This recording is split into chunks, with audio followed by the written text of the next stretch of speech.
next guy is from Long Island. He's a brother. I love him to death.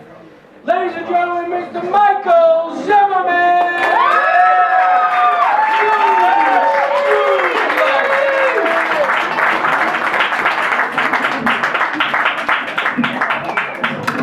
All right, how are we all doing? My name's Mike, and I'm a registered sex offender. Oh wait, sorry, that was for next week's meeting, I'm sorry. But listen, with all the news that's happening recently, I might as well be. I mean, hey, can you believe this? Harvey Weinstein, Kevin Spacey, Louis C.K.? Old rich white men just can't get away with anything anymore. This is very concerning to me. But I mean, honestly, with all this stuff, I'm still trying to get used to the whole Bill Cosby thing. I mean, I know I'm still new to it, but let's be honest. Old black guy who tries to make these blurred faces for a living with that Fruity Pebbles style sweater, you gotta understand he's done a little bit of shady stuff in his life. And one of the big examples of it, I actually had to see in an episode of The Cosby Show, very late last night while I was crying myself to sleep. It was a rerun of the episode where Bill Cosby tries to explain to his son how to get a girl. I think you all kind of know how this one's gonna go. Yo, my son, I heard that you were interested in a girl. And lucky for you, she happens to be in your class. And your mother tells me you have a test coming up. And what I've been informed that she is your study buddy. Now, here's what will happen. You shall invite her to the house. You shall get her to talk about everything in the class. You will be going over the textbook, everything in the arithmetic, and making sure that she understands the subjects. You get her to talk and talk and talk until her mouth becomes dry, at which point you shall offer her a drink.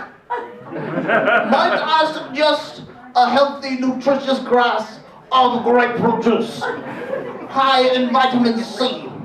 So while you are in the kitchen preparing the glass, you will take this little bibbidi-boo, you will take it in the cup and stir it in bibbidi-boo.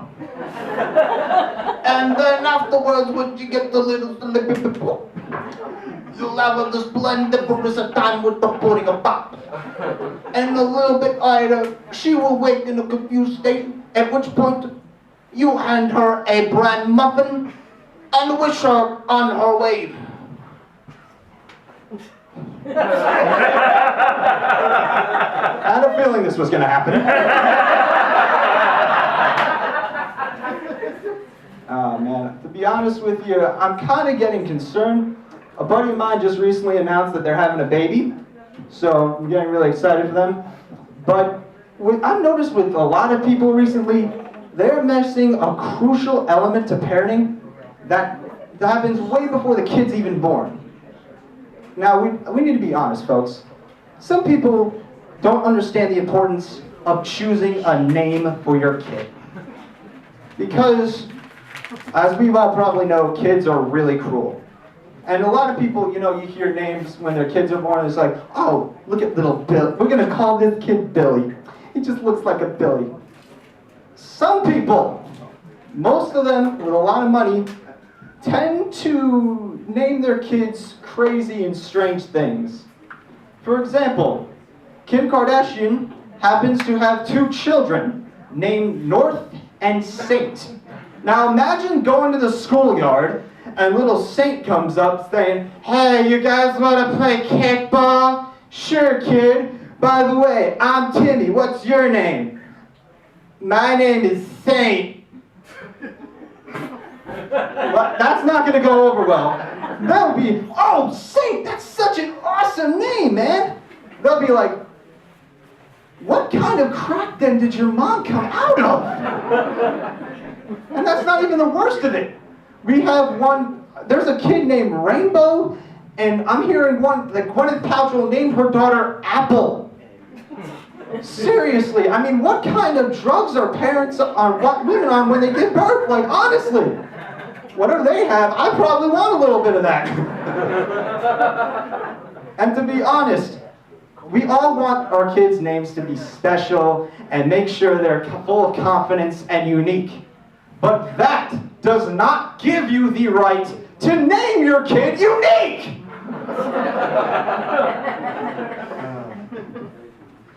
Now, I don't know if you guys can tell by the shirt or the porcelain white skin and everything else, I'm what many would call a pussy.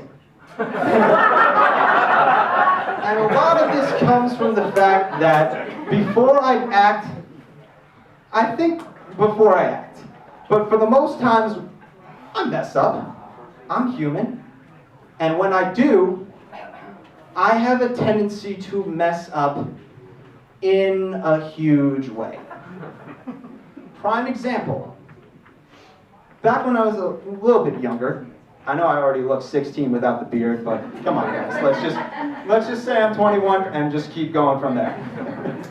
So she has to go to the post office, so I decided to take her. When we get there, she offers for me to come in. Now, I don't know about you guys, but going into a post office and waiting online at 3 p.m. on a Tuesday does not sound like an ideal time.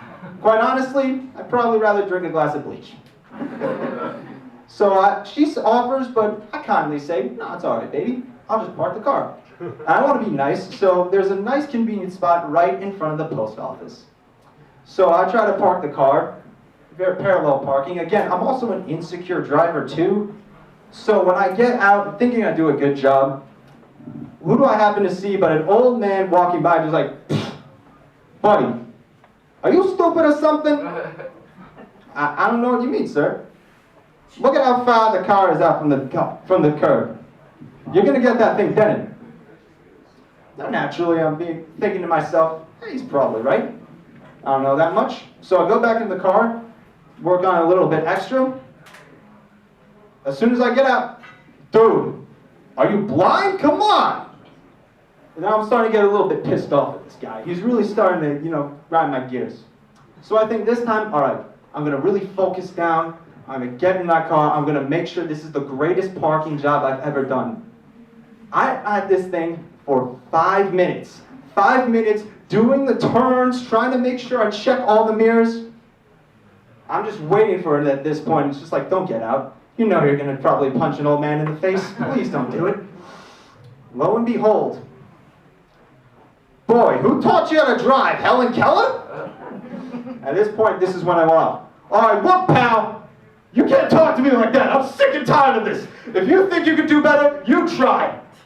And I tossed in my car keys. Now, for a lot of people, the red flags would start to go off. For me, it didn't go off until he peeled out 55 miles per hour driving down the road. Now I'm thinking to myself, I need to handle this in a mature way. I need to act fast. So what do? I sprint to the train station, get a cab, and leave the post office. And to this day, I haven't seen the girl or the car since. And the worst part of this is, it's not even my car. It's her dad's. Thank you, ladies and gentlemen. My name is Mike Zimmelman.